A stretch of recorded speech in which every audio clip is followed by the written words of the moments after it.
And another economic challenge facing the GCC countries is the integration of our economies to create an effective trading bloc with the rest of the world.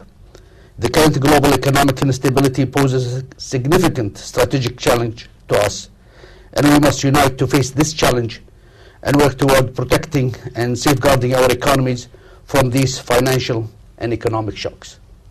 So, what is now the long-term strategic challenge to the GCC? And here, by far, the foremost challenge to the GCC security and development in the long term is the challenge of demography. The percentage of foreign workers to total workforce in the GCC countries are United Arab Emirates 90%, 90% of the workforce are non-nationals, foreigners, Bahrain 62%, Saudi Arabia 65%, Oman 65%, Qatar 86%, and Kuwait 83%. These vast discrepancies in the demographic makeup of all the GCC countries represent a warning sign of the serious threats of social, political, and cultural fabric of the GCC society. The main cause of this major dislocation in the demographic profile can be found in the fundamental disequilibrium in the labor market. The continuous inflow of cheap foreign labor reinforces the distorted structure of incentives in favor of an updated and inefficient economic mode of production.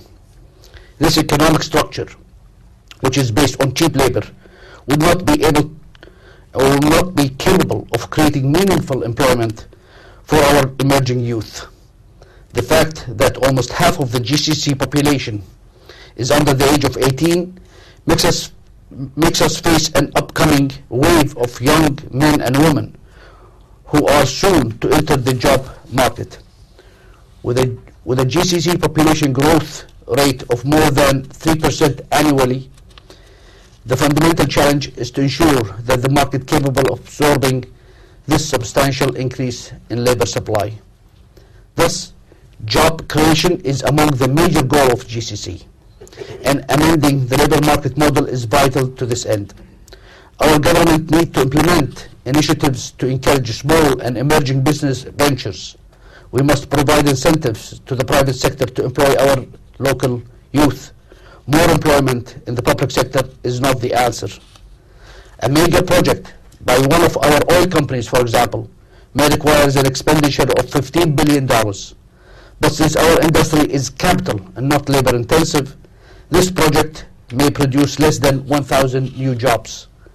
That's about $15 million for each job created. So instead, the private sector must be the promoter of job creation. Kuwait recently passed a new labor law that provides more protection and incentives for citizens to move from public to private sector jobs. The Kuwaiti private sector is already attracting some of the brightest minds in the country. A key indicator of whether this law is successful is whether we see greater Kuwaiti being employed by the private sector in a few years from now. Our youth have earned advanced degrees from some of the finest institutions in the world. Many are turning toward entrepreneurship and starting new small businesses within the GCC. They are active in the information technology sphere, thus pushing us in government to keep pace with their political debates in the blogs sphere. There is much room for optimism in this new generation. The governments must now assist in creating the right environment and then get out of the way. Finally, so as to go back to my historic plateau, I can see challenges and opportunities. I can see clear and present dangers to the GCC security that needs immediate actions. I also see dangerous currents of economic dislocations and demographic distortions, which requires a coordinated GCC response.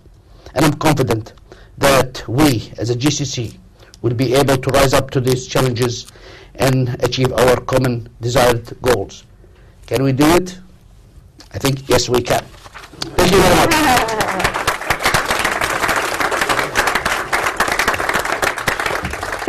thank you very much, and now he'll entertain some questions. Please, please speak loudly and identify yourselves. Thank you. Thank you. I'm Hussein Ryan newspaper. And my question is about the great security of the Middle East. There have been reports about Scud missiles finding their way to Lebanon's Hezbollah. Okay. Wrong microphone. I don't have to repeat everything, though. Is this a source of concern to you, the increasing tension between Lebanon, Israel, and Syria? And is the GCC doing any preventive diplomacy in this regard? Thank you very much. Well, I think what we see in terms of this heightened tension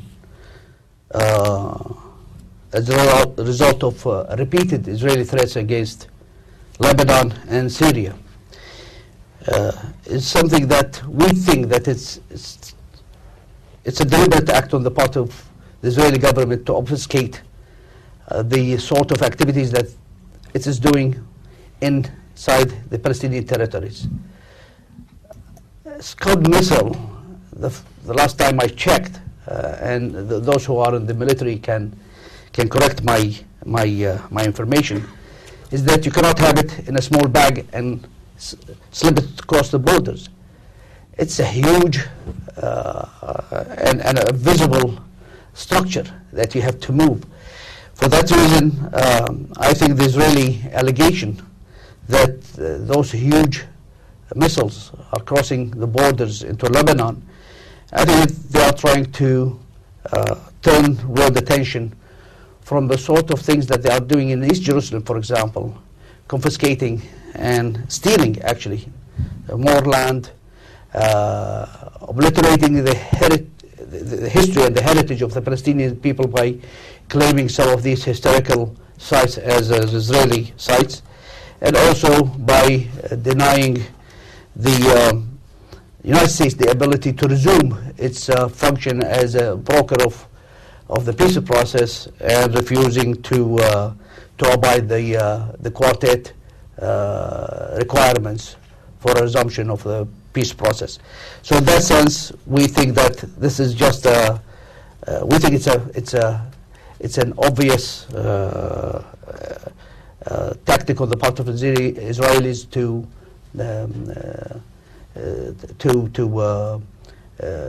hide the fact that what they are doing in Palestine is something that is going to be absolutely unacceptable.